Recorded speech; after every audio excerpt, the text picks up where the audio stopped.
Hola, buenas noches a todos. Muchísimas gracias por acompañarnos hoy.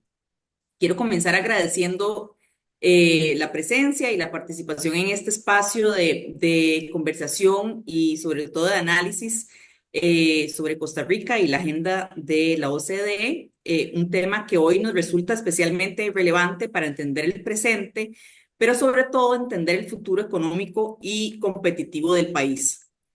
La incorporación de Costa Rica a la Organización para la Cooperación del Desarrollo Económico representó uno de los hitos más importantes de la política pública y económica en las últimas décadas del país. Este ingreso no fue un proceso sencillo ni automático. Por el contrario, implicó años de evaluación, reformas legales, ajustes regulatorios y un profundo escrutinio internacional sobre nuestras instituciones, nuestro sistema tributario y nuestras políticas de competencia, transparencia y gobernanza. Y luego de un proceso de muchos años, en el 2021, Costa Rica se convirtió en el miembro 38 de la OCDE y el cuarto en Latinoamérica, junto a Colombia, Chile y México. Pero la adhesión no fue el final del camino, por el contrario, sino el comienzo de uno muchísimo más exigente.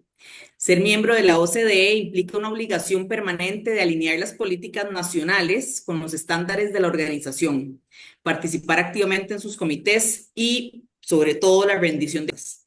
Y aquí es donde Costa Rica enfrenta uno de los retos más genuinos y urgentes.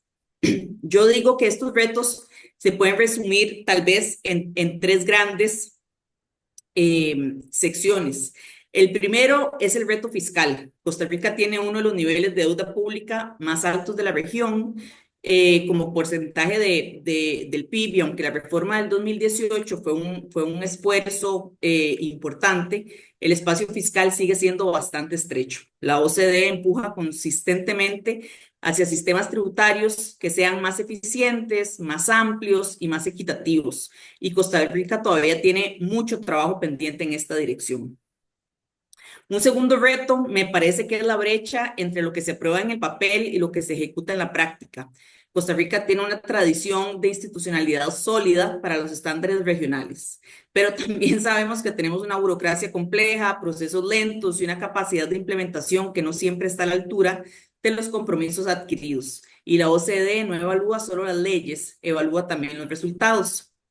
Y por último, el tercer reto, y quizá el más relevante para esta audiencia, es la competitividad. Los estándares de la OCDE elevan el nivel mínimo del juego, perdón, en transparencia, en gobierno corporativo, en regulación, pero también genera presión sobre variables que afectan directamente la decisión de invertir en el país. Y aquí es donde llegamos al corazón de lo que vamos a discutir hoy. Porque uno de los temas donde Costa Rica más se aleja de la media de la OCDE y donde la tensión entre el modelo de bienestar construido durante décadas y las exigencias de competitividad se hace más evidente es precisamente en las cargas sociales. Costa Rica creó un sistema de seguridad social robusto y esto es un orgullo legítimo, pero el sistema tiene un costo que recae de manera significativa sobre las planillas de las empresas y los profesionales liberales. Las cargas patronales en Costa Rica se encuentran entre las más altas de América Latina. Y esto, pues sabemos que tiene consecuencias directas sobre la formalidad laboral, sobre la estructura de costos de las empresas y, en última instancia, sobre las decisiones de inversión tanto de los empresarios nacionales como de los inversionistas extranjeros que evalúan el país frente a otros destinos dentro y fuera de la región. Ahora, la pregunta que está sobre la mesa no es si debemos tener seguridad social. Me parece que esta discusión está zanjada y está bien zanjada. Sin embargo, la pregunta es cómo financiarla de manera que no comprometa la generación del empleo formal y la atracción de inversión que el país necesita para crecer, para exportar, para reducir la desigualdad de manera sostenible. Y esa pregunta es una pregunta que nos obligamos a hacernos cada vez que vemos la agenda OCDE. Y ahí es donde empieza realmente nuestro desafío, porque ingresar a la OCDE no significa que todos los problemas estructurales de un momento a otro desaparezcan. Más bien implica que Costa Rica entra a competir en una liga donde la comparación internacional es constante y donde los inversionistas evalúan no solo la estabilidad democrática o el talento humano, sino aspectos que son aspectos, perdón, que históricamente el país ha destacado, pero también toman en cuenta costos operativos, seguridad jurídica, eficiencia, institucionalidad, infraestructura, cargas regulatorias y sostenibilidad fiscal. Costa Rica ha logrado construir durante décadas una reputación internacional muy positiva. Hemos sido un país atractivo para la inversión extranjera directa gracias a nuestra estabilidad política, nuestro capital humano, nuestra ubicación estratégica y, por supuesto, un modelo exitoso de zonas francas que ha permitido atraer empresas globales de tecnología, servicios, ciencias de la vida y manufactura avanzada. Sin embargo, existe una creciente preocupación sobre el costo de hacer negocios en el país y las cargas sociales y laborales, aunque cumplen una función esencial dentro de nuestro modelo social, también representan uno de los principales factores de costo para empleadores y profesionales independientes. Y esto genera debates importantes sobre la sostenibilidad, la formalidad, la competitividad y la generación del empleo. Y por eso conversaciones como la de hoy son tan importantes porque más allá de diagnósticos generales, necesitamos discutir con profundidad cuáles son los riesgos reales para el desarrollo en Costa Rica, cuáles son los desafíos específicos que enfrentan las empresas y los profesionales, y qué cambios o mejoras necesita implementar el país para seguir siendo un destino atractivo en una economía global cada vez más exigente. Para abordar este tema, contamos hoy con expositores de gran experiencia y conocimiento, quienes compartirán distintas perspectivas sobre los retos y riesgos de invertir en el país, el impacto de las cargas sociales para empleadores y trabajadores independientes y las reformas o ajustes que el país debería considerar para no perder competitividad ni oportunidades de crecimiento. Estoy segura que esta será una conversación muy enriquecedora, técnica y sobre todo necesaria. Con esta breve introducción, les presento a nuestros expositores de lujo, Elías Soleil, Carla Cogui y Adrián Torrialba. Elías Soleil es abogado, socio de CIJA, con más de 35 años de experiencia liderando asesoría legal y regulatoria en sectores como telecomunicaciones, tecnología, energía, salud y zonas francas. Sin embargo, me parece que su punto más fuerte para esta conversación es que fue el embajador de Costa Rica ante la OCDE en Francia, en París, del 2022 al 2026. Y además, durante el proceso de adhesión a la OCDE, fue representante del sector productivo. Adicionalmente, cuenta con estudios en Georgetown University Law Center y en el INCAE Business School. Por su parte, Carla Cogui es contadora pública, socia de Deloitte, presidenta del Consejo de Deloitte Spanish Latin America y socia líder de operaciones de Centroamérica, Panamá y República Dominicana. Es miembro de la Alianza Empresarial para el Desarrollo, la AED, y miembro de la Junta Directiva del Consejo de Promoción para la Competitividad de Costa Rica. Cuenta con una maestría en asesoría fiscal para la cooperación internacional. Por último, Adrián Torrealba, nuestro presidente aquí en el ICEF, es abogado también, socio del bufete Faso y Cañas, presidente que está gozando en este momento el puesto. Cuenta.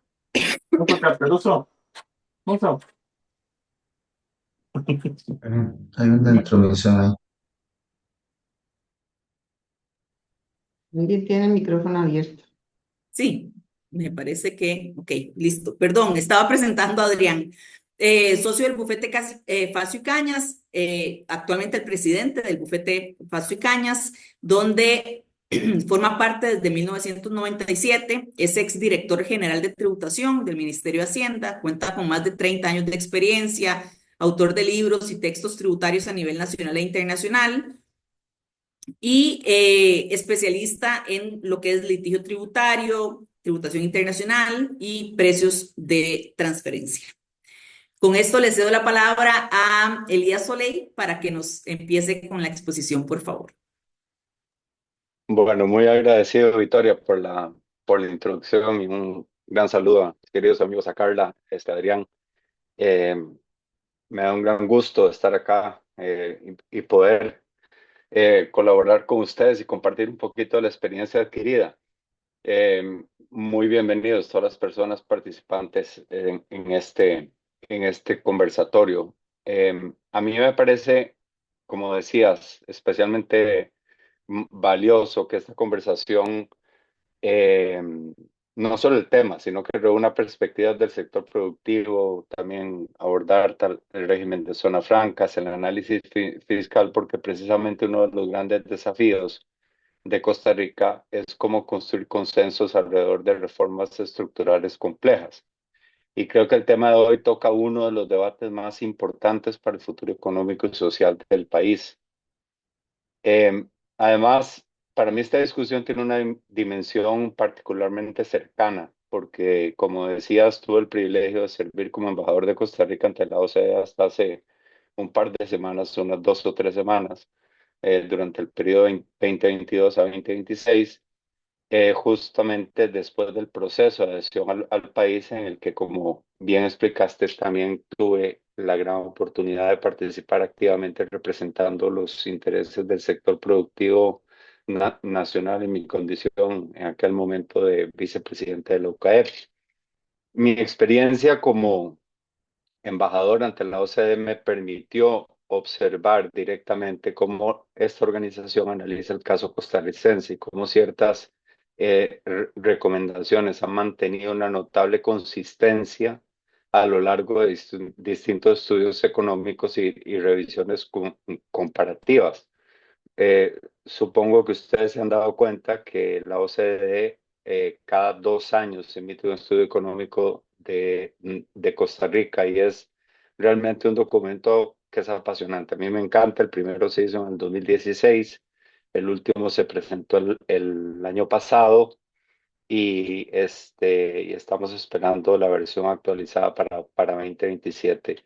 Y es un documento interesantísimo porque el del 2016 hizo como una radiografía. Yo decía que era como un MRI de toda la situación del país y posteriormente va analizando cómo el país va mejorando en ciertas áreas y señalando puntualmente aquellas en las que vamos más lento.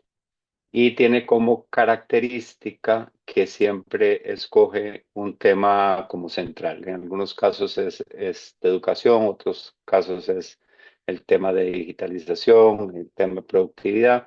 Entonces vale la pena, lo digo como un comercial para aquellos que no lo han visto.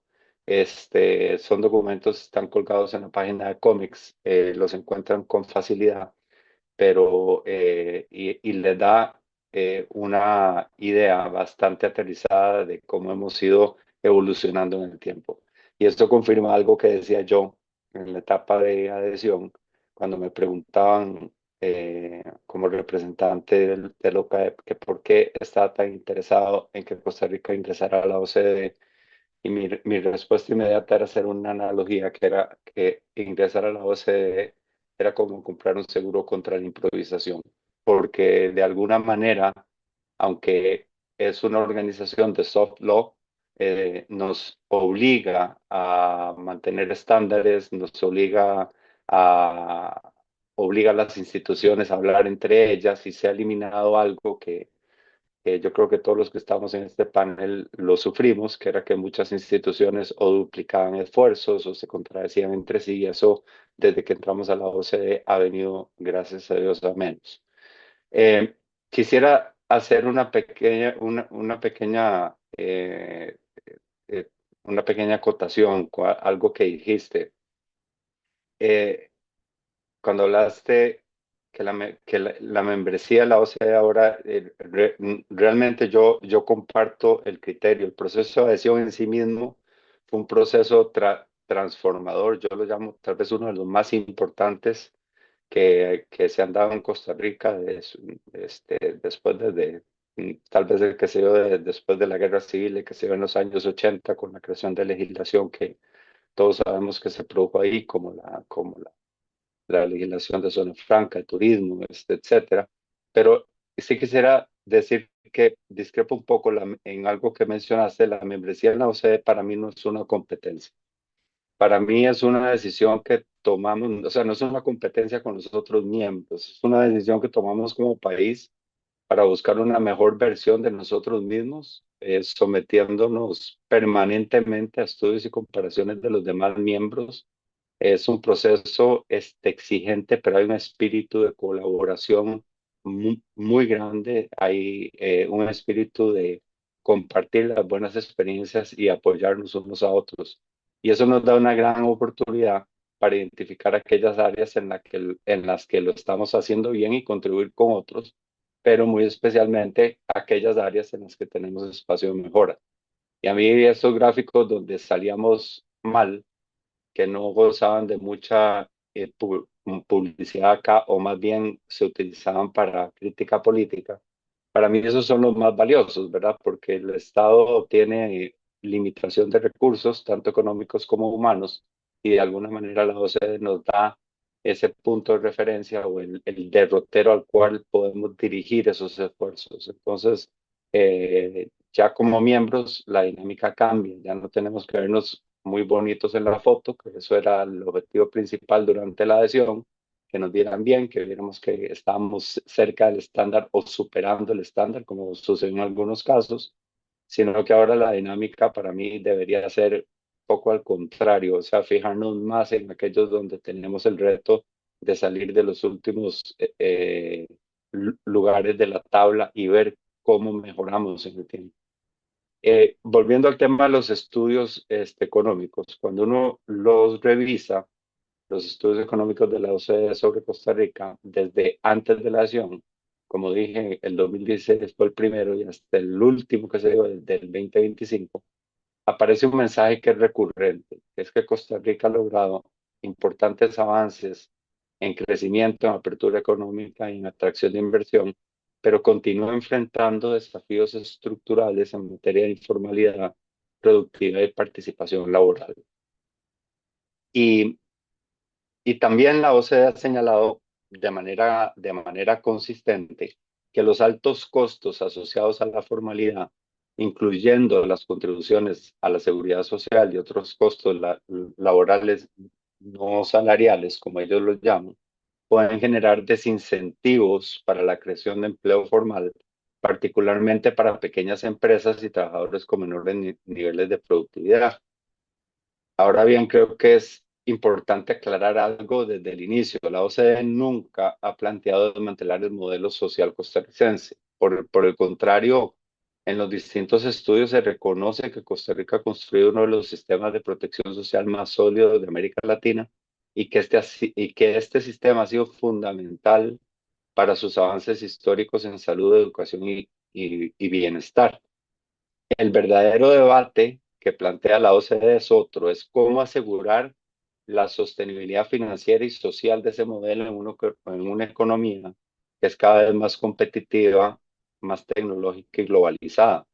Y creo que aquí también vale la pena resaltar el valor de la membresía en la OCDE, porque más allá del proceso de adhesión, eh, como mencioné, como mencioné antes, la pertenencia a la organización nos permite participar en espacios permanentes de revisión entre pares, acceso a mejores prácticas internacionales y análisis comparativos basados en evidencia. Y en ese contexto, los estudios económicos de la OCDE cumplen una función particularmente importante, porque no son únicamente diagnósticos macroeconómicos, son herramientas técnicas que ayudan a identificar áreas prioritarias de reforma, evaluar riesgos estructurales y orientar discusiones de política pública a largo plazo. Y precisamente uno de los principales aportes de estos estudios ha sido contribuir a que Costa Rica pueda analizar desafíos complejos, como los que mencionaba antes, como la informalidad, la productividad, la sostenibilidad fiscal o la competitividad, pero desde una perspectiva comparada e integral, basada en evidencia y experiencias internacionales. Y si ya entramos al tema, ¿qué ha dicho la OCDE? Quisiera enfatizar un punto importante desde la experiencia práctica dentro del ecosistema de la organización. Y es que las recomendaciones de la OCDE normalmente no responden a posiciones ideológicas o coyunturas políticas internas. Más bien responden a análisis comparativos, evidencia empírica y métricas internacionales entre los países miembros. Y por eso resulta muy relevante que el tema de la informalidad y de los costos asociados al empleo formal aparezca reiteradamente en distintos reportes sobre Costa Rica.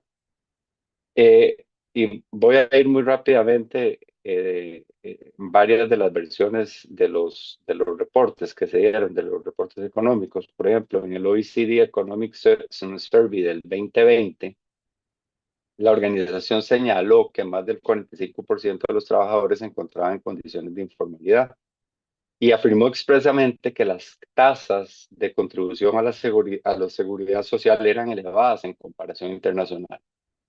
El reporte recomendó en ese momento avanzar hacia una estrategia integral de reducción de la informalidad, incluyendo la posibilidad de trasladar gradualmente parte de la carga tributaria que hoy recae sobre la planilla hacia otras fuentes menos distorsivas.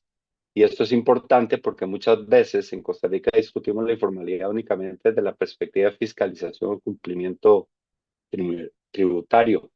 Sin embargo, la OCDE plantea una visión mucho más amplia y estructural, que es cuando el costo de participar en la informalidad se vuelve demasiado elevado para algunos sectores, el sistema puede generar incentivos que limitan la formalización. Y esto afecta particularmente a pequeñas y medianas empresas, a sectores intensivos de mano de obra, trabajadores jóvenes, a mujeres y personas con menor productividad inicial. Luego está el estudio económico del 2023, que también se refiere al tema, y en esa ocasión la OCDE reitera que la informalidad continuaba afectando a cerca de la mitad de la fuerza laboral y subrayó que el desempleo y la informalidad seguían siendo desafíos relevantes para el crecimiento inclusivo. Y más recientemente, el que se presentó el año pasado, el estudio económico del 2025, la organización reconoce avances importantes en el desempeño económico del país, pero el reporte destaca que el crecimiento ha sido impulsado por la especialización creciente en manufactura y servicios de alto valor agregado, el aumento de las exportaciones y la atracción de inversión extranjera directa. Y señala que la situación fiscal ha mejorado, que la deuda pública ha comenzado a reducirse, pero también advierte que cerca de un 40% de los trabajadores continúa en condiciones de informalidad y enfatiza que reducirla es esencial para ampliar las oportunidades económicas, mejorar la calidad del empleo y reducir desigualdades.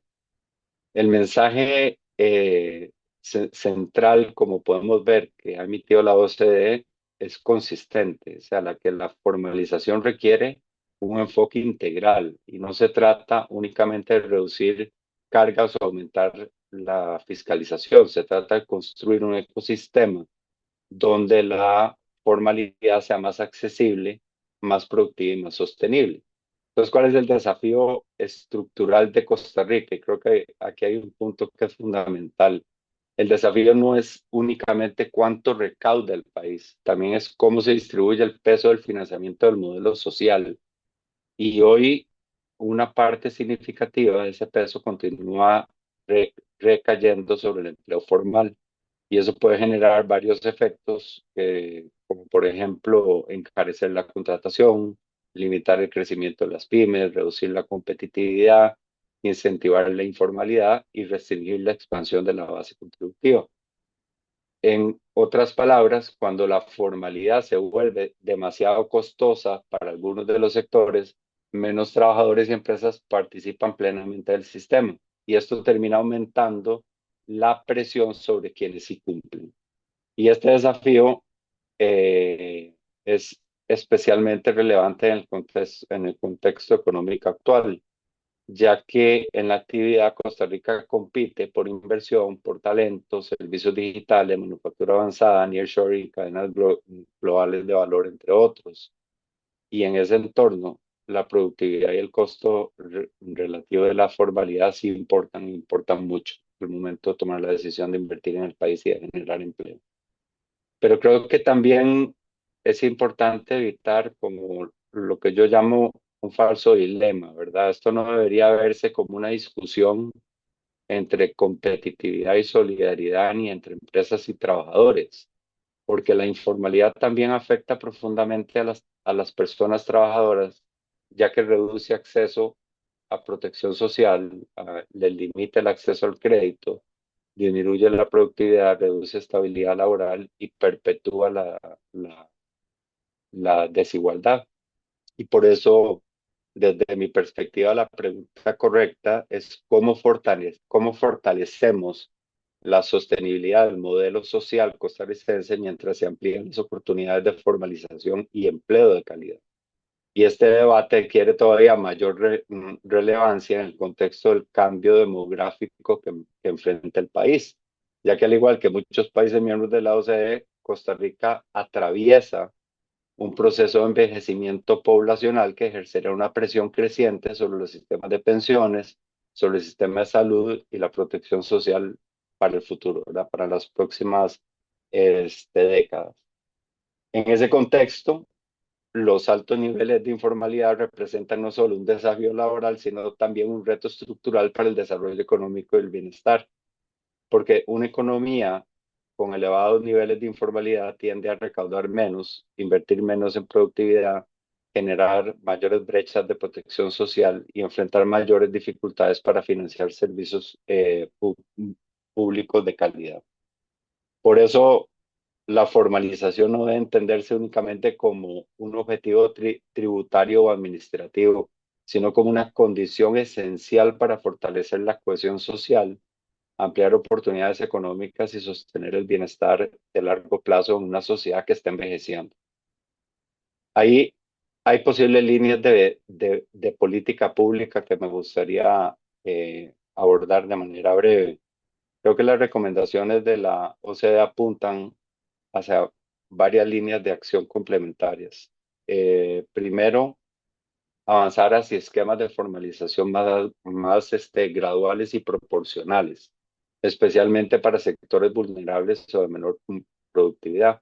Por ejemplo, ya mencioné algunos, empleo joven, nuevas contrataciones, las micro y pequeñas empresas, las regiones periféricas o sectores con alta informalidad. Segundo, continuar fortaleciendo fuentes de financiamiento menos distorsivas, ya que la OCDE ha señalado reiteradamente la importancia de ampliar bases tributarias, mejorar eficiencia del gasto público y reducir dependencia excesiva sobre cargas vinculadas directamente a la planilla. En tercer lugar, profundizar la simplificación regulatoria y la digitalización, ya que la formalización también depende de reducir costos de cumplimiento, mejorar interoperabilidad institucional y facilitar trámites para empresas y trabajadores.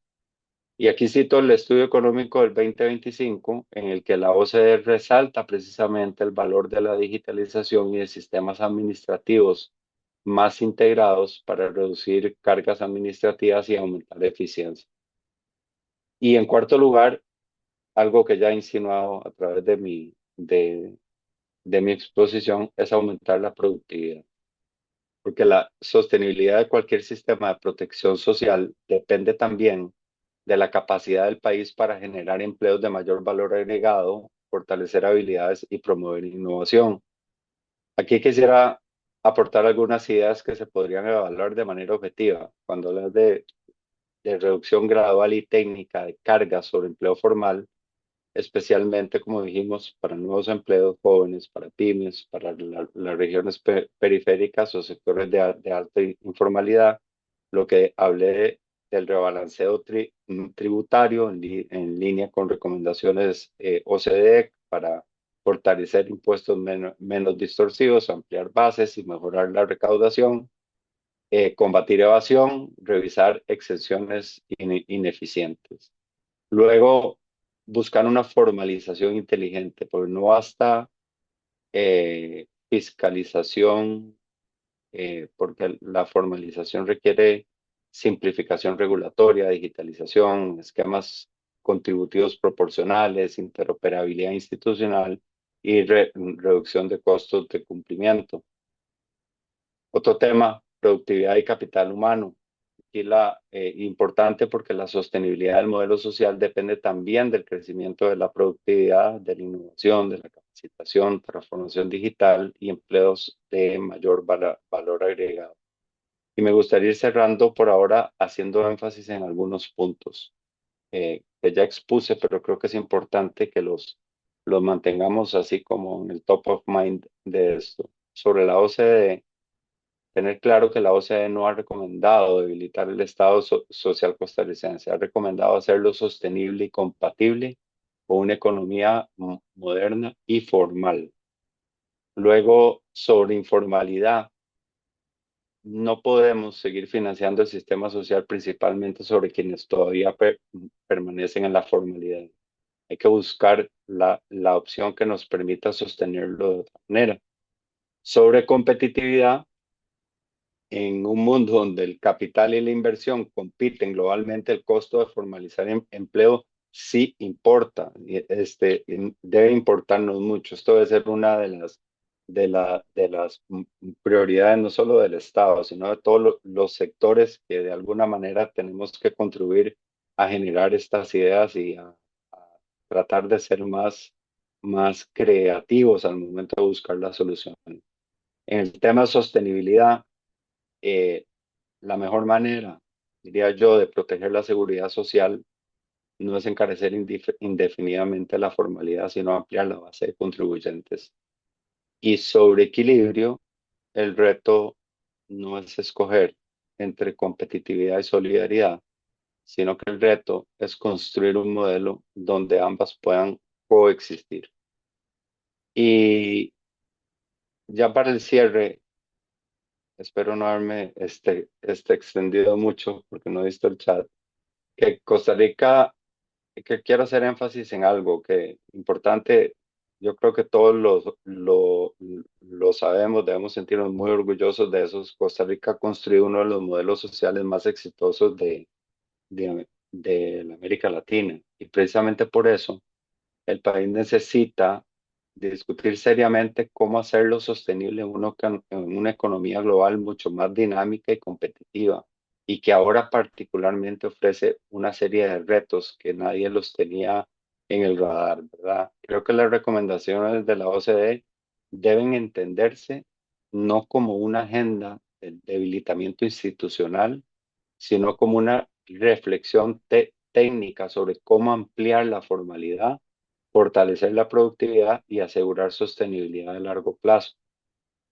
Y la solución no está en debilitar la protección social, pero tampoco en ignorar que una parte importante de la economía enfrenta dificultades reales para incorporarse plenamente a la formalidad. El verdadero reto es construir un modelo donde competitividad, productividad, formalización y protección social puedan coexistir y reforzarse mutuamente. Y creo que esa es precisamente la conversación que Costa Rica ocupa. Debemos abordarla constructivamente, dejando de señalar los errores del pasado y buscar las soluciones para el futuro. Así que ahí voy a parar por ahora y luego, con mucho gusto, si necesitan algún otro aporte, con mucho gusto se los daré. Muchas Muchas gracias. gracias, Elías. Si alguien tiene alguna pregunta, al final vamos a abrir un espacio para preguntas, las pueden mandar eh, a- a- al chat y con mucho gusto podemos contestarlas. Vamos a continuar con Carla y el tema de competitividad y los retos para la inversión, para empresarios. Carla, adelante, por favor. Muchísimas gracias, Victoria, y la verdad que muy honrada de formar parte de este panel y poderlos acompañar aquí un ratito. Espero no desvelarlos, ¿verdad? Porque ya van a ser las 8. Y bueno, yo a diferencia de mis compañeros, pues ya vieron mi presentación, soy contadora, soy más didáctica. Entonces tengo una presentación que quisiera compartir con ustedes como para ver si lo hacemos un poquitito diferente. Y ustedes me van a avisar si está en modo presentación.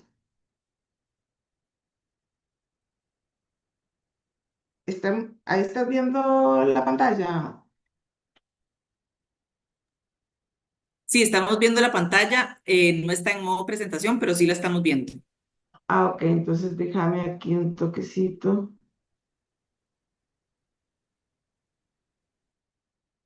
No está en modo presentación.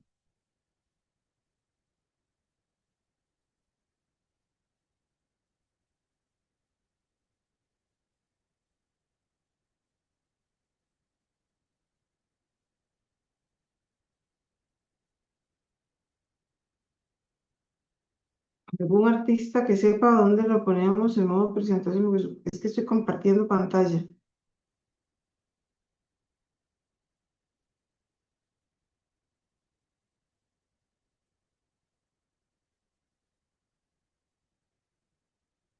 No,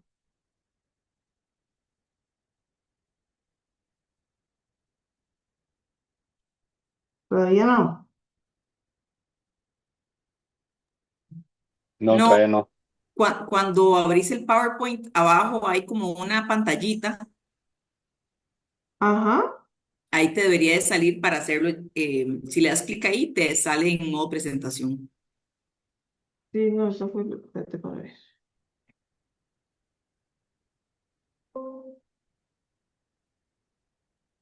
Si no, pues lo hacemos sin presentación y espero no dormir.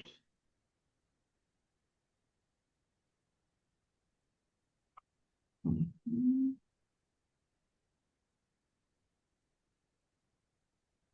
Ahí la podemos ver, si querés. Ahí la pueden ver, sí. Sí, No modo presentación, pero bueno, por lo menos ahí como pero para se que ve. tengan un Sí, poquito. Ok.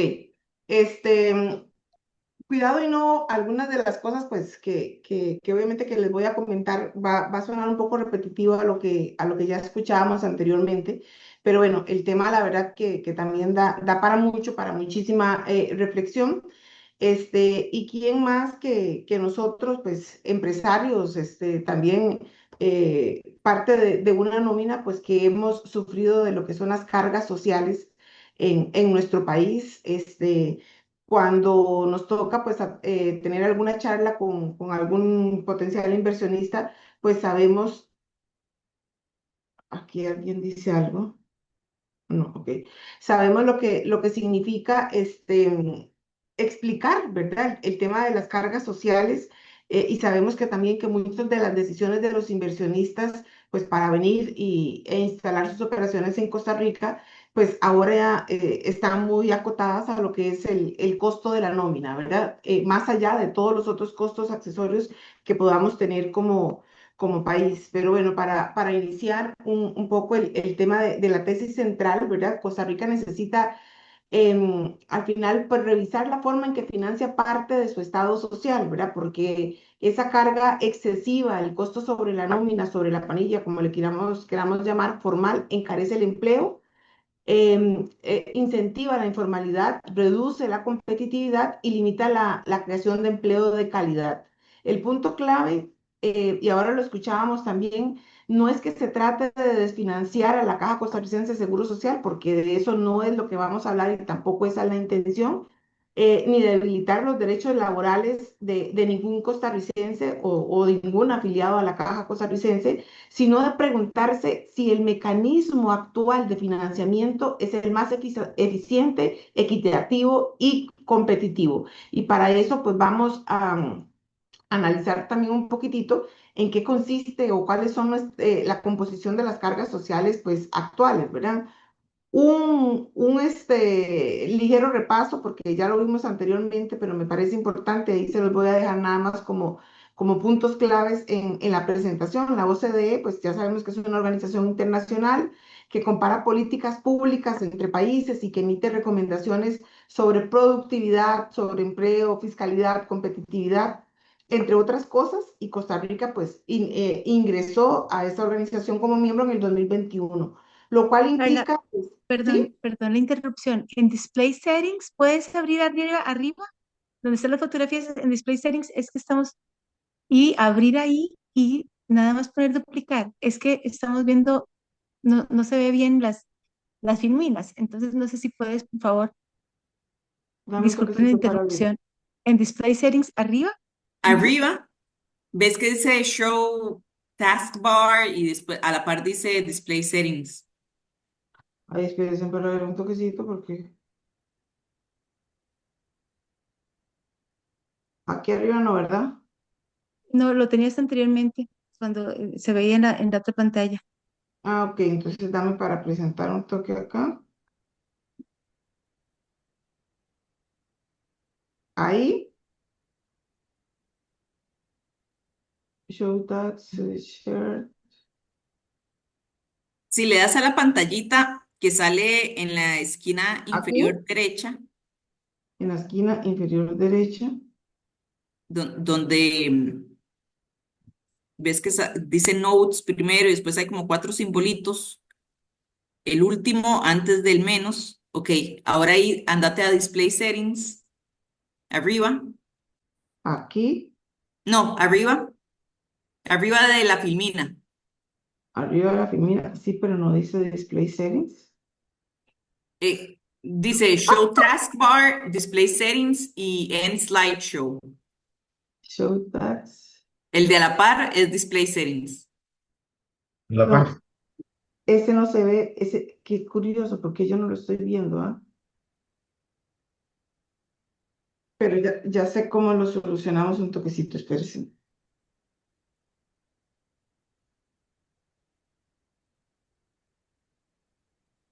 Ahí ve modo presentación. Ahí sí, ahora Ajá, sí.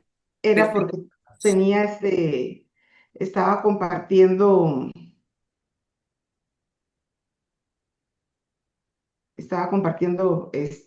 pantalla. Entonces, ese es el enredo de esto. Ok, muchísimas gracias. Continuamos. Ok, lo que les decía, lo que representa un poquitito la OCDE para efectos de Costa Rica, ¿verdad? Entonces, ya lo escuchábamos anteriormente. em, Tenemos una comparación internacional permanente, o sea, ya no nos comparamos únicamente con Centroamérica, con los países de la región, sino obviamente que somos comparados con otros estándares a nivel internacional. Pues obviamente que tenemos una presión por reformas estructurales, ya lo veíamos ahora, ¿por qué? Porque también se nos señalan ciertas debilidades, ciertas áreas de mejora, como lo es la informalidad, la baja productividad, los costos laborales, ¿verdad? Los rezagos que tenemos en temas de educación, todo el tema de presión fiscal y reforma fiscal también por ahí se nos hacen ciertas acotaciones y credibilidad ante la inversión extranjera, que eso, cuidado, no es el tema que nos ocupa ahora un poquitito más. ¿Por qué? Porque ser miembro de la OCDE pues ayuda al tema, obviamente que es reputacional, pero no sustituye reformas, ¿verdad? Obviamente que formar parte de este grupo pues es una carta de presentación, pero las reformas las tenemos que hacer internamente, ¿verdad? Y tenemos pues que obviamente que tomar decisiones dentro de nuestro país en temas de reformas. Ok, como áreas de diagnóstico, ¿verdad? Muy, muy importante. Tenemos todo lo que es relacionado al crecimiento, al empleo, a la fiscalidad, a la competitividad, ¿verdad? Cada una pues se ha venido analizando en el informe del 2025, ¿verdad? Como una situación positiva, pero también con algún riesgo estructural. Por ejemplo, en temas de crecimiento, tenemos una economía dinámica, eso fue lo que se dijo en el informe del 2025, con sectores vinculados mucho al tema de lo que es la inversión extranjera directa, pero también un crecimiento muy concentrado, ¿verdad? Y no siempre conectado con todo el mercado laboral, sino que está muy, muy focalizado. Tenemos mejoras recientes en desempleo, pero también hay una alta informalidad que persiste, ¿verdad? Por más de algunos esfuerzos que se hayan realizado, lo que es el tema de la informalidad todavía persiste y es un factor pues que tiene muchísimo peso. En la fiscalidad, mejor desempeño fiscal recientemente con mejores resultados, pero obviamente que la relación impuestos-PIB ahí todavía pues no es nuestro mejor indicador si nos comparan pues con otras jurisdicciones. Y en temas de competitividad, buen posicionamiento en atracción de inversión, pero obviamente con un crecimiento, llamémoslo sostenido, para no decir que ha bajado un poco con respecto a periodos anteriores.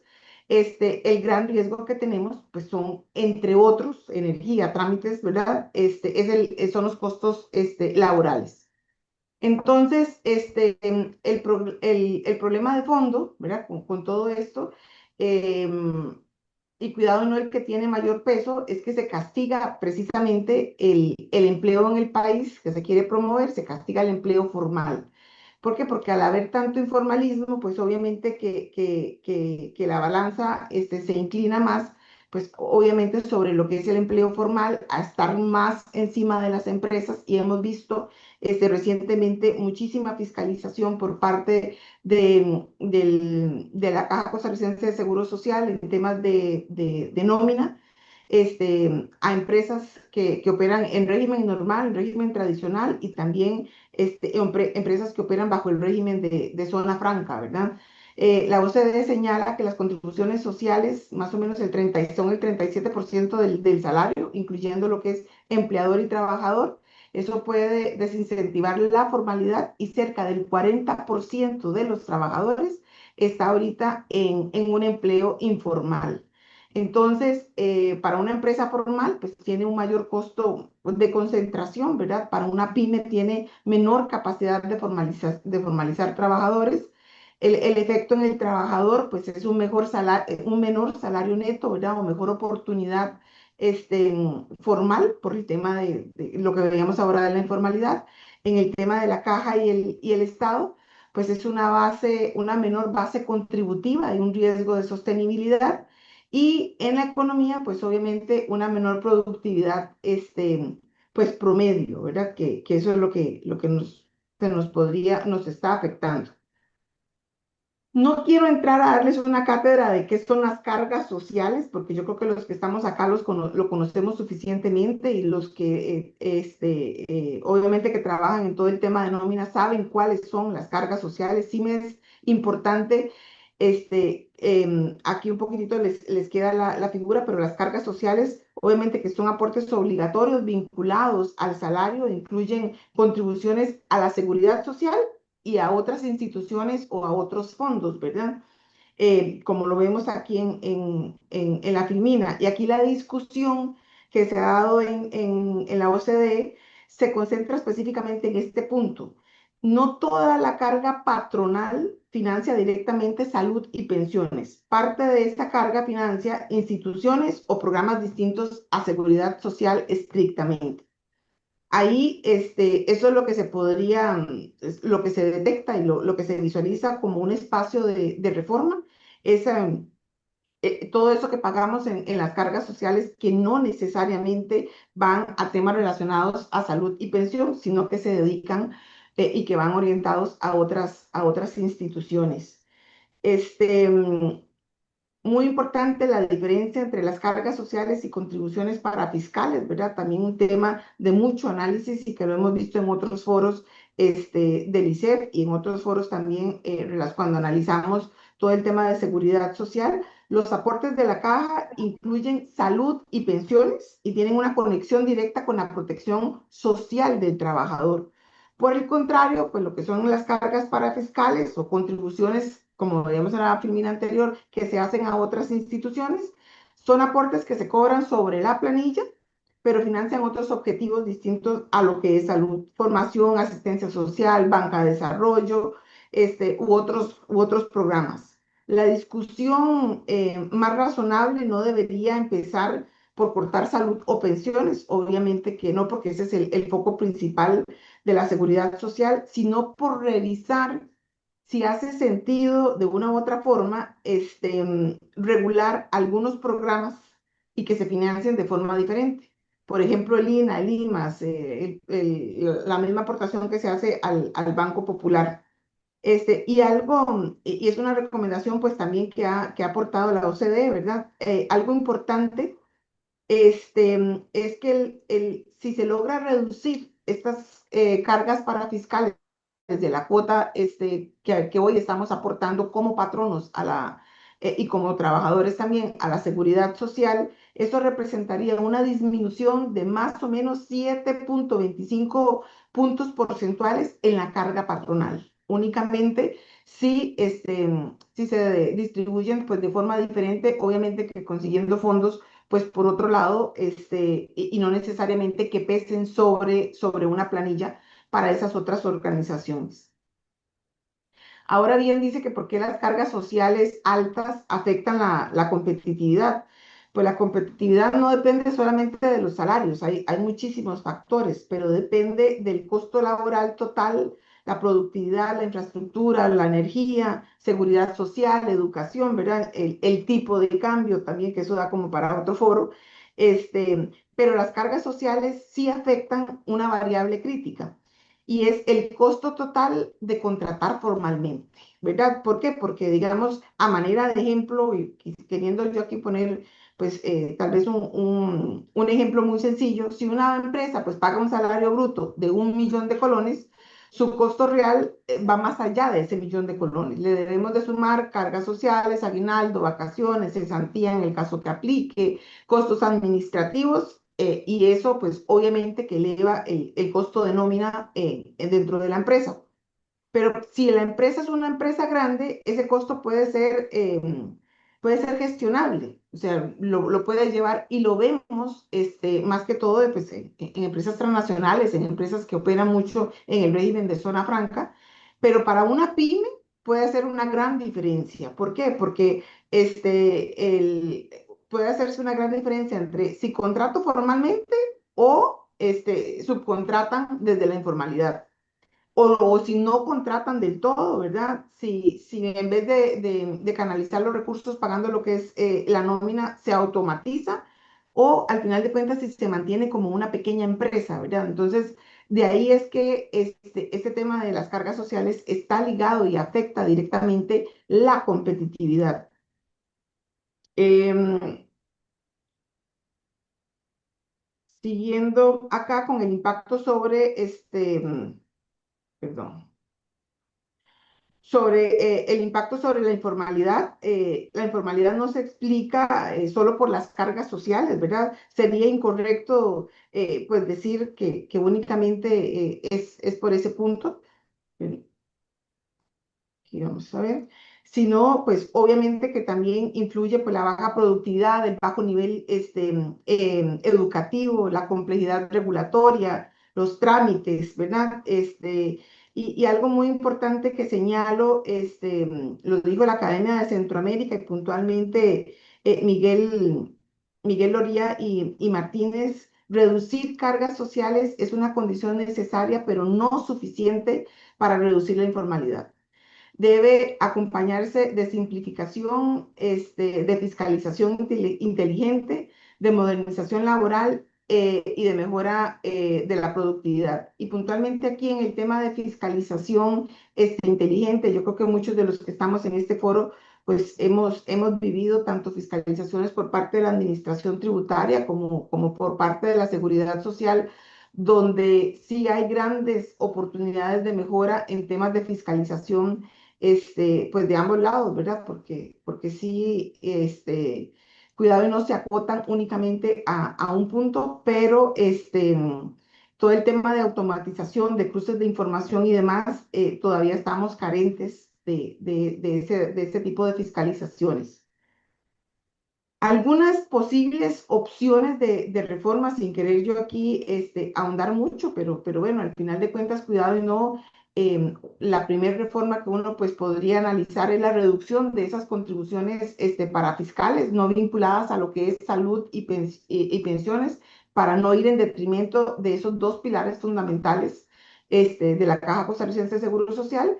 Entonces, sí revisar todas esas otras contribuciones que se hacen a las demás instituciones fuera de la caja y ver si se encuentra alguna otra opción de financiamiento que no sea sobre la nómina, que no recaiga sobre la nómina, pues para poder también inyectarle los fondos que necesitan. De esa forma nos aseguramos en disminuir lo que son, más o menos les decía, en 7,25, lo que serían las cargas patronales.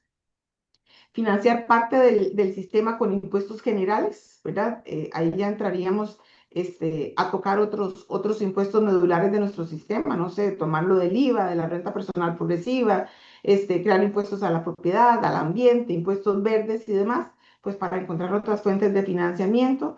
Reducción focalizada para pymes y nuevos empleos formales. Entonces aquí mucho enfocarse a nuevos empresas formales, a micros y pequeñas empresas jóvenes. Mucho el tema de género, pues podría ser, ¿verdad? Que se encuentran fuera del mercado laboral o zonas de menor desarrollo de nuestro país, darle algún tema de reducción en lo que son cargas sociales, podría ser una reforma pues que ayude. Y también lo que es otra opción a valorar, y cuidado, no, pues costaría un poquitito más, pero bueno, es la reducción condicionada a formalización, en el tanto pues se vayan acercando muchísimo más empresas y muchísimo más personas pues físicas a lo que es el sistema formal, en ese tanto pues también ir haciendo cambios, ¿verdad? Les digo que podría ser un incentivo pues curioso, pero difícil para mí de monitorear, porque sí dependeríamos mucho de lo que son de sistemas. Algunos efectos sobre las pymes, ¿verdad? Sabiendo que las pymes, nuestra economía se basa mucho en lo que es la pequeña y mediana empresa, ¿verdad? Son esa grasita del centro de nuestra economía, pues que nos sostiene. Entonces, cuando el costo de la formalización es demasiado alto, la pyme no necesariamente se va a volver más responsable. Muchas veces simplemente no puede crecer, no puede contratar lo que les decía anteriormente o decide destinar esos fondos para automatización o cualquier otro programa que tengan ahí al interno. Entonces, sí debemos de dar pues un acompañamiento directo a este sector de la economía que es importante para nosotros. Este, Todo el tema relacionado a simplificación de trámites, algo hemos avanzado, pero todavía tenemos brechas, ¿verdad?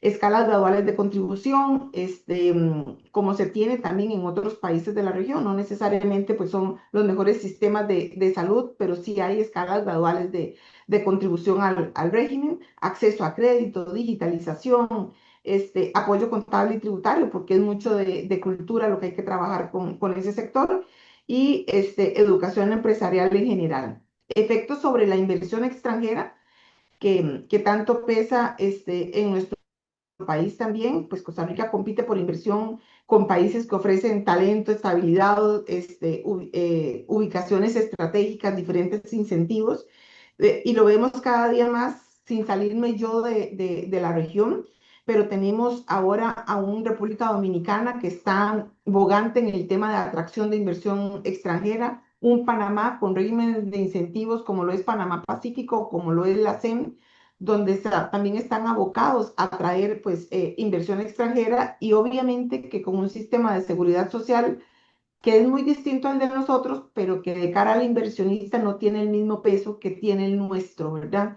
Entonces, alguna de las ventajas que tenemos nosotros, tenemos talento calificado, pero no nos podemos quedar en que nuestro talento es calificado, porque al final de cuentas la región viene creciendo. Por ejemplo, también tenemos el caso de El Salvador, ¿verdad? Que ellos entraron a la palestra en el tema de atracción de inversión, y estoy segura de que van a dar pues pasos agigantados en todo este tema de atracción de la inversión. Entonces, sí, cada vez que uno se sienta como un potencial inversionista, a tratar de convencerlo de que Costa Rica es la mejor opción para alocar su negocio, dentro de la discusión tiene muchísimo peso el tema del costo de la nómina, por lo que se hace importante pues también obviamente que tomar en consideración pues todas estas recomendaciones y el informe pues de la OCDE del 2025. Pues para los trabajadores que estén en una relación de dependencia o que funjan como trabajador independiente, pues obviamente que también hay un incentivo, sabiendo que si parte de la reforma no es que vamos a tocar lo que es salud y pensiones, porque son los pilares fundamentales, ¿verdad? Y que se va eventualmente pues conseguir otro financiamiento para las otras instituciones, pues creo que eso sería un gran aliciente, ¿verdad? Y el tema también de una mejora pues en el salario neto, eso ayudaría pues muchísimo a lo que son los trabajadores. Ahora, para ir concluyendo, lo que es la agenda de la OCDE al final nos obliga a compararnos con las mejores prácticas y eso es lo que buscamos, ¿verdad? No compararnos con alguien que al final de cuentas pues esté o en iguales condiciones que nosotros o por debajo de nosotros, sino siempre buscar un parámetro pues de mejor nivel. Costa Rica tiene un estado social valioso, pero debe financiarlo de forma em, compatible con más empleo formal, más productividad y más competitividad. La reducción de cargas sociales debe ser gradual, compensada, focalizada y medible. No se trata, lo que les decía anteriormente, de debilitar la protección social, se trata de hacerla financieramente sostenible y laboralmente inclusiva. La OCDE, al final de cuentas, lo que cuestiona es si la estructura actual es competitiva, si es competitiva en el largo plazo y no el valor del modelo social que tenemos nosotros en Costa Rica. Ujú.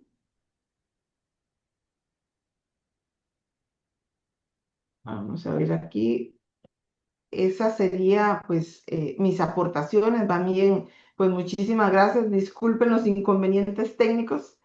Pero al final el mensaje sería ese, o sea, ver de qué forma se logran disminuir cargas parafiscales, ¿verdad? Y no tanto las que están relacionadas con seguridad social y pensiones, pues para obviamente ser más competitivos a nivel país y a nivel de atracción de inversión extranjera, que tanto obviamente perseguimos en la región.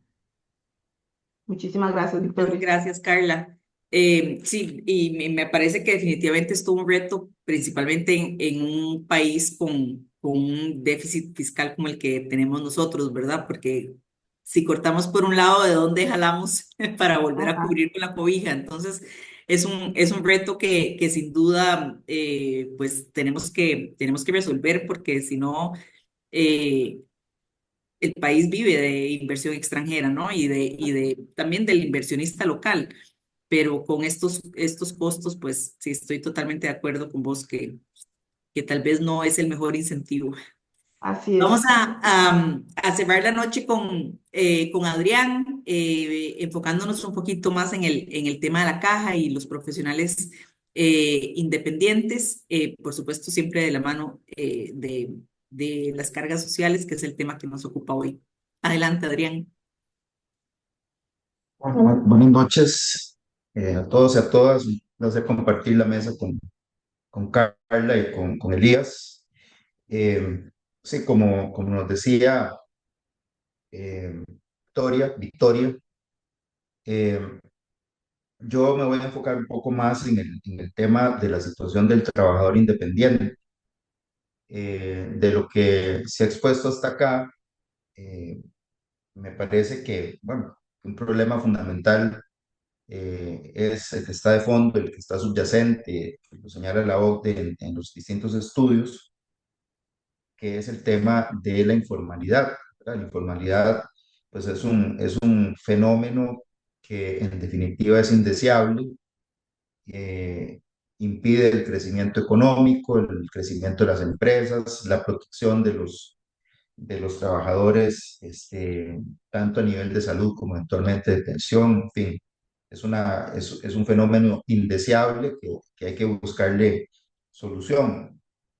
Ahora, muchas veces cuando se habla de este tema, me parece que ese ha sido un poco el error en la discusión nacional, hay una especie de énfasis excesivo en soluciones del tipo eh, fiscalicémoslos, es decir, persigámoslos de alguna manera, o bien facilitémosles, ¿no? Hagámosle que el trámite de inscribirse, por ejemplo, en la caja o inscribirse en renta o en el IVA, etcétera, sea más sencillo. Pero yo creo que en lo que en la exposición de Elías me parece que un concepto que me gustaría rescatar es que muchas veces hay un problema anterior que es de diseño de las normas sustantivas y en concreto de las normas tributarias. Ahora que estamos hablando de cargas, recordar que la Sala Constitucional ya en más de 5 sentencias, pues ya nos liberó de esa famosa discusión de si las cargas sociales eran tributos o no, y lo ha dicho clarísimamente que lo son.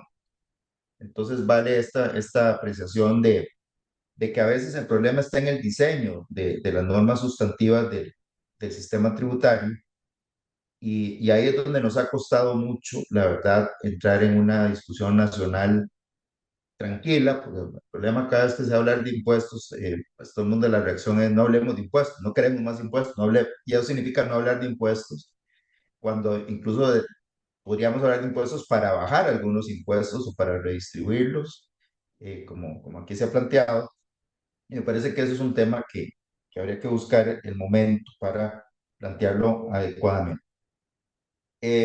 Bueno, en lo que se ha dicho sobre el trabajo asalariado, me parece que el problema central en el caso del trabajador asalariado está en que la cuota patronal es muy alta. Digamos, la cuota del asalariado tal, del trabajador como tal, no lo es tanto, sino la cuota patronal. La OCDE, en esos estudios económicos que nos comentaba Elías, pues ha insistido en la propuesta de que como buena parte de esa cuota patronal está compuesta por las contribuciones a otros entes que no son la caja, nos lo explicaba muy bien eh, Carlos. Entonces lo que procedería es bajar, digamos, eliminar esas contribuciones patronales que son como 5 puntos, y que eso podría ser una buena ayuda para aliviar, digamos, el exceso de la cuota patronal. Y bueno, ¿cómo se puede sustituir, digamos, ese financiamiento? Bueno, un poco, pues las tendencias, lo que buscan, lo que recomiendan es formas de financiamiento que no están asociadas a la nómina, que no estén asociadas a la planilla, porque ahí es donde se genera lo que llamaba también Elías un efecto distorsivo, ¿verdad? Que dice la OCDE. En esa línea, por ejemplo, sí hay una tendencia incluso internacional de decir, bueno, la tributación ambiental o incluso la tributación de la economía circular, que es un tema que se ha desarrollado mucho en Europa, por ejemplo, en la Unión Europea, puede ser, digamos, una vía interesante para, eh, con ese tipo de figuras, financiar parcialmente, digamos, o dar que parte de la recaudación parcialmente se vaya a destinar a la seguridad social o a otras figuras de estas con las que estamos liberando la carga patronal. Eh, y, por ejemplo, en el caso del IVA, a mí me parece que debemos también retomar la discusión de la eliminación de la canasta básica, y hay una fuente muy importante de recaudación, sustituyéndola por un sistema de subvenciones directas a los sectores de los, digamos, de menores recursos, los que están en los quintiles más bajos de ingreso. Entonces, me parece que eso es una forma de financiar, de generar recaudación, hacer más justo el IVA, porque de eso se trata. Hoy día se dice esa extensión de la canasta básica, quien más favorece son a los sectores, a los quintiles de mayor ingreso. Entonces, es un elemento de justicia en el IVA que además podría generar una recaudación que alguna parte puede destinarse a, digamos, a esa sustitución de las cargas sobre la nómina, utilizando, digamos, espacios que el IVA ofrece. Bueno, en relación con los trabajadores independientes,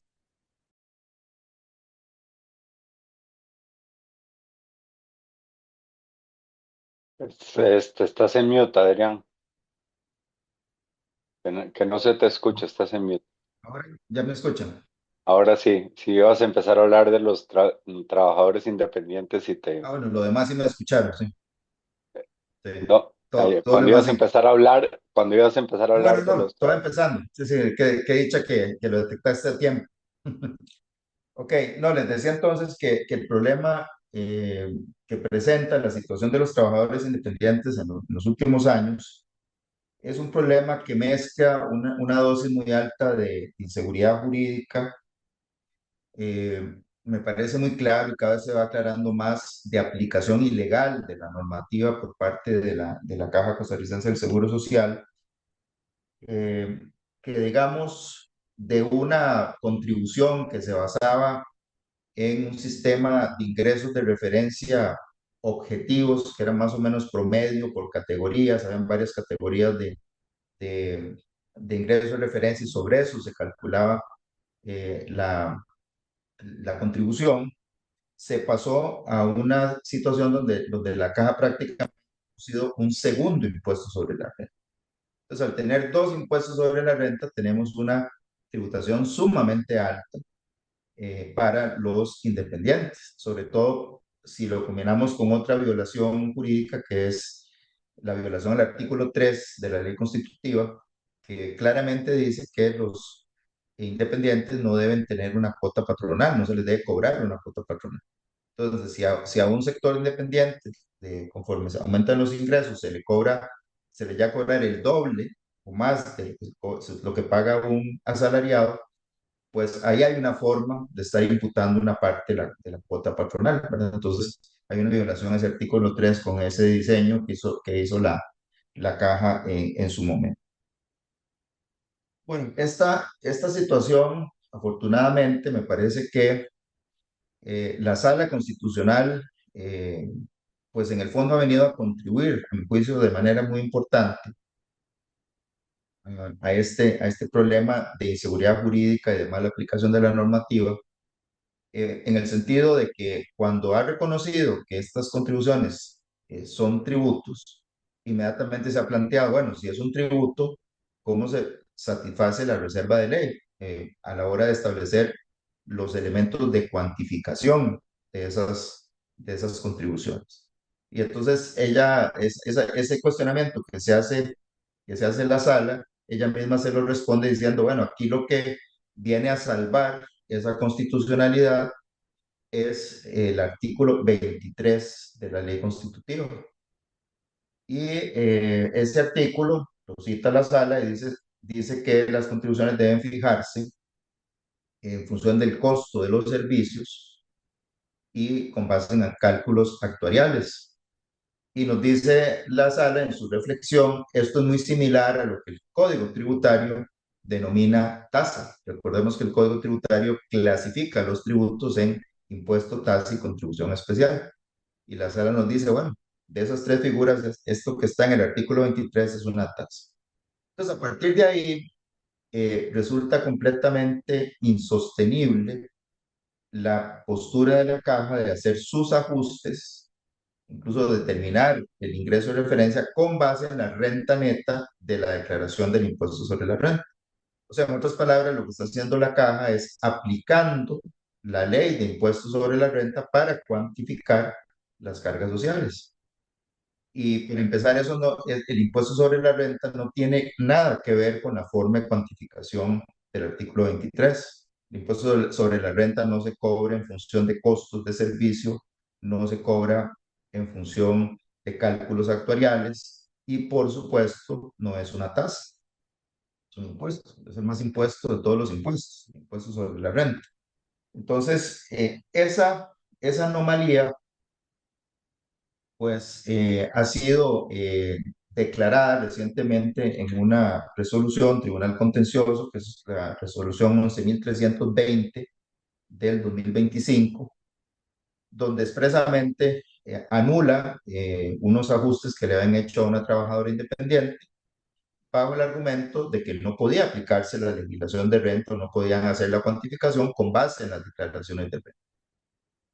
Y además observó que las contribuciones de la seguridad social de los trabajadores independientes nunca han tenido un sistema de autoliquidación, donde sea el contribuyente el que presenta su liquidación, la autoliquidación que llamamos en materia tributaria o determinación por el sujeto pasivo. No sé, cuando se presenta la declaración de renta, cuando se presenta la declaración del IVA, hay un fenómeno de autoliquidación. Ahí no hay un acto administrativo, sino que es un acto del sujeto pasivo del contribuyente el que manifiesta el sí y cuánto tiene que pagar en un formulario formalizado, etc. Eso no sucedió nunca en la caja. Entonces ahí el argumento era, bueno, eso significa entonces que todos los meses cuando la caja va eh, fijando el monto a pagar que tiene un trabajador independiente inscrito, lo que hace es emitir un acto administrativo de oficio. O sea, esa facturación, el subir el monto a pagar al CICER, etcétera, eso es una forma de facturación, es un acto de determinación de oficio por factura, por recibo, y por lo tanto, como acto administrativo que es, pues genera un derecho, genera derechos en la situación del contribuyente, pues a pagar la suma que le están determinando. Cuando la caja años después viene y hace un procedimiento de inspección y lo que hace es anular sus propias facturas y emitir un acto, una resolución administrativa de carácter determinativo, como decimos en materia tributaria, lo que está haciendo es reformando su propio acto, ¿verdad? Entonces, eso genera pues una violación de las normas del 171 de la Ley General de Administración Pública, de que la única manera de reformar un acto que generó situaciones jurídicas a favor del administrado es acudir a un proceso de lesividad. Eso tendría que haber ido a un proceso de lesividad para anular esas facturas y no simplemente, como si fuera una declaración del contribuyente, dejarla sin efecto y establecer por resolución una nueva cuantificación. Bueno, ese argumento también, esta sentencia del Tribunal Contencioso concede la razón a los alegatos del contribuyente y esa es otra de las razones por las cuales anula todos esos actos de determinación. Esa sentencia ha sido, digamos, la caja presentó un recurso de casación y la sala primera rechazó el recurso de apelación, lo hizo ad portas, es importante decirlo, pero hay varias razones en el Código Procesal Contencioso eh, para rechazar ad portas, y hay una de ellas que es por el fondo, o sea, no solo por defectos formales del recurso, sino por el fondo, que es básicamente cuando la sala advierte que los argumentos son claramente insostenibles para revocar, digamos, contradecir lo que resolvió la sentencia. Bueno, ese es el inciso que invoca la sala primera y con base en eso rechaza, digamos, de plano ese recurso y eso, digamos, me parece que pues un precedente muy interesante. De hecho, la caja en otros procesos que vienen detrás, son muchos, alega, cuando responde las demandas, alega lo mismo que alegó en el recurso de casación, ¿verdad? Que le está diciendo contra la sentencia esta del Tribunal Contencioso, que obviamente ya pues los que vienen detrás la empiezan a citar en sus alegaciones o en su demanda, y por lo tanto la caja al contestar, pues la emprende o intenta emprenderla contra esa resolución con los mismos argumentos que utilizó para el recurso de casación, que la sala primera le dijo que no tienen ni pie ni cabeza. Entonces, eso me parece que es un elemento importante. El otro elemento importante es que, digamos, ha habido una cierta apertura de la Junta Directiva en los últimos tiempos cuando nombró una comisión interinstitucional, es decir, la caja con la Federación de Colegios Profesionales, Colegio de Abogados, es el que ha coordinado eso desde su Comisión del Trabajador Independiente, y además pues se incorporaron gente del Colegio de Economistas, del Colegio de Informáticos, de odontólogos, que han estado trabajando en una mesa. Ahí habían llegado a a una solución, digamos, salomónica, que básicamente planteaba reducir, digamos, en las categorías, a partir de las 3 4 y 5 son 3 4 y 5 las que presentan el problema, entonces reducir a todas que tributaran en principio, o al menos la 3 y la 4 al 12%, y la última, la de los mayores ingresos, al 12%, pero más bien a partir de cierto monto se le reduce la tributación al 10%, igual que los asalariados en los tramos más altos. El problema es que y ahí es donde como que hay una especie de muro que está deteniendo todo este proceso. La caja históricamente tiene una regla, un reglamento, que realmente yo no sé de dónde salió, de qué estudio, eso es un tema que hay que investigar, donde básicamente dijo, bueno, vean, la contribución de los independientes, Estado más el trabajador independiente, tiene que dar, creo que es como un 15% o un 13% por ahí del total de la base contributiva de los independientes. Esa es como la regla. Entonces, claro, cuando rebajan del 19 y se pretende hacer esas rebajas, eso mismo, para seguir acumulando el 13%, le pasan la cuenta al Estado. Entonces, el Estado o la representación del Estado en la Junta Directiva, empezando por la presidenta, lo primero que dice es el Estado no va a asumir ese costo, ¿verdad? Y entonces estamos con una especie de círculo vicioso que además, digamos, en otro tema que aquí se ha mencionado, pues uno de los objetivos de racionalizar las reglas, de hacerlas más razonables, precisamente lo que buscaría es que cada vez se incorporen más contribuyentes, digamos, a la cotización. Eso incluso lo planteó Elías como algo deseable, es decir, es deseable que haya más, una base de contribuyentes más grande, con lo cual el financiamiento de la caja sería mejor. Pero claro, cada vez que se incorpora o se tiene éxito al incorporar un trabajador independiente, también hay un aumento de la deuda del Estado, ¿verdad? Y aquí a mí lo que me sospecho desde mi humilde perspectiva de abogado, por lo tanto me parece que aquí hay que incorporar gente que nos dé más luz sobre el tema. Yo lo que me sospecho, porque cuando me tocó estar en la junta directiva, me lo confesó la directora actuarial de aquel momento, es que, por ejemplo, la caja no tiene los números de cuánto consumen en el servicio de salud los contribuyentes de las tarifas más altas, es decir, los ingresos más altos. Es decir, que son los que les estaría bajándole la contribución, porque uno probablemente sospecharía que el consumo de los servicios en los extremos más altos, los ingresos más altos, es pequeño. O sea, la gente utiliza los servicios de salud a esos niveles mucho menos que en los niveles más bajos. Entonces, presumir que cada independiente de ciertos ingresos le va a generar costos de salud automáticos, porcentuales, etcétera, me parece que ya hay un error. Y ahí es donde efectivamente está faltando un verdadero estudio o cálculo actuarial, ¿verdad? Que en mucho tiene que ver con el uso que se hace de los servicios de ciertos sectores de la población. Me parece que ese análisis podría ayudar a eliminar o atenuar esa especie de mecanismo perverso, donde siempre el que está peor cada vez peor es el Estado, que tiene más deuda, ¿verdad? con la institución. Eh, hay otras opciones que cuando me tocó estar en la junta directiva se analizaron, que por ejemplo era en el seguro de salud, hacer que los que querían que les bajaran la tarifa, contrataran un seguro de salud relativamente barato. Me acuerdo que el que se pedía era uno que ofrece el INSS, que es como de 15.000 colones al mes, y el que tuviera ese seguro tenía derecho a que le bajaran la tarifa.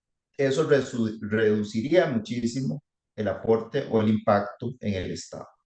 Y la otra, que es también muy interesante, que es un poco como funciona en España y que en conversaciones con el director de pensiones, pues él mismo fue el que propuso un esquema de ese tipo, es que si uno quiere que le bajen la tarifa del IBM, tiene que aceptar también que le bajen eventualmente la pensión que le corresponde, ¿verdad? Y que voluntariamente, a pesar de eso, diga, bueno, por otro lado me voy a financiar la pensión, o bien, si quiero pagar o tener una pensión más alta, pues pago la tarifa más alta. Pero dar esa voluntariedad aparte de la tarifa, ¿verdad? Que es un mecanismo que se utiliza en España, por ejemplo, país de la OCDE, que podría, digamos, aliviar el problema de ese bajón de la tarifa o esa equiparación de la tarifa, más que todo, en la parte del IBM. Ahora, estas opciones, si ustedes ven, es curioso, realmente no implican una verdadera aplicación del artículo 23. El artículo 23 lo que requeriría es crear una especie de sistema de estimación objetiva, que de hecho, cuando les comentaba antes de todo este problema, la caja no tenía, la caja creaba categorías de bases y uno en función de los ingresos se ubicaba en una u otra categoría, pero no es que se grababan los ingresos reales, sino que se grababan ingresos objetivos que se establecían ese ingreso de referencia y que de esa manera pues se pagaba mensual. Eso lo cambió la caja cuando empieza a usar las declaraciones de renta, según eso. Entonces, de nuevo, me parece interesante invocar el modelo español. El modelo español lo que hace es lo siguiente: se establecen una serie de categorías, uno se ubica en la categoría en función de su declaración del impuesto de la renta de las personas físicas, pero se fija una base mínima y una base máxima. Y además se le aplica una tarifa como del 30%, 31%, pero a esas bases que son una mínima y una máxima.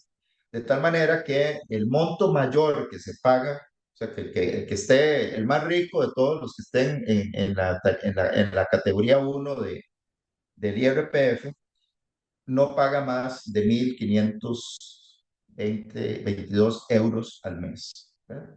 Es decir, y ahí para abajo en las otras categorías. Entonces uno se pregunta, bueno, cómo es que fijan esos montos? ¿Verdad? ¿Cómo es que fijan 1.522 la máxima y creo que eran como 90 euros la mínima, una cosa así? Bueno, cómo se fijan esas bases o esas cuotas tributarias máximas o mínimas? La respuesta me parece que debe ser muy clara, ¿sí? En función del costo de los servicios y en función de cálculos actuariales, justamente lo que dice el artículo 23. Entonces, evidentemente habría que avanzar hacia eso. El problema es que la caja no tiene esos datos, ni siquiera tiene un sistema de costeo todavía, no han terminado de implementar un ERP para la caja, para tener verdaderamente un sistema de costeo. Eso lo había dicho la auditoría interna desde un informe del 2013 donde dijo aquí no hay costeo, se está violando el artículo 23, eh, y tampoco hay cálculos actuariales, y en realidad eso no ha cambiado hasta este momento. Entonces, como pueden ver, es un tema, digamos, donde ha habido una incapacidad institucional de lograr resolver el problema, de encontrar una manera de resolver el problema. Parece que esta mesa de trabajo se va a mantener ahora con las nuevas autoridades o las autoridades que siguen. Me parece y el Colegio de Abogados pues, va a insistir en que eso continúe para ver si realmente se le encuentra la comba al palo. Y mientras tanto, pues ahí vendrán las decisiones judiciales, ¿verdad? Que ojalá terminen de corregir a la caja toda esta forma, digamos, ilegal de aplicar su propia normativa, porque ven que es interesante que es un problema de aplicación ilegal de dos artículos de su ley constitutiva, el artículo 3, exención de los trabajadores independientes de cuota patronal, y el 23 con este sistema tipo tasa basado en costos de servicios y cálculos actuariales. Entonces me parece que claramente una situación de estas que no se puede resolver, que tiene estos sesgos, pues poco ayuda para una formalización o para combatir la informalidad. Además, pues normalmente el independiente es además patrón, ¿verdad? Entonces tiene que soportar la alta carga patronal de sus contrataciones. Entonces, claro que eso plantea desde luego una situación nada deseable, insegura, excesiva, arbitraria, ilegal, y es difícil moverse en una economía en una situación así, ¿verdad? Me parece que es un tema que hay que buscar cómo, ojalá con las nuevas autoridades haya una forma de lograrlo, pues para poner orden en una cosa que debería tener reglas claras y permitir esa formalización, porque ven ustedes que el que no se formaliza en la caja tampoco se puede formalizar en renta, ni tampoco en el IVA. Es una cadena, están conectados, hay intercambio de información, etcétera. Entonces, me parece que es un tema grueso, que ha tenido una historia bastante borrascosa. Eh, Pareciera que los tribunales van poco a poco poniendo cordura y legalidad a la situación, pero en la caja, por ejemplo, no ha cambiado nada, sigue haciendo sus inspecciones con las declaraciones de renta en mano. En fin, todavía no se ha visto pues, un impacto, ¿verdad? Efectivamente, de estas resoluciones judiciales. Creo que esto era lo que les quería comentar, así que gracias por la atención. Muchas gracias, Adrián. No sé si hay preguntas, me parece que no enviaron ninguna pregunta al chat, pero si alguien quiere aprovechar estos minutitos, ya estamos 5 minutos pasados la hora, pero por supuesto, si alguien quiere hacer alguna pregunta, con mucho gusto los escuchamos.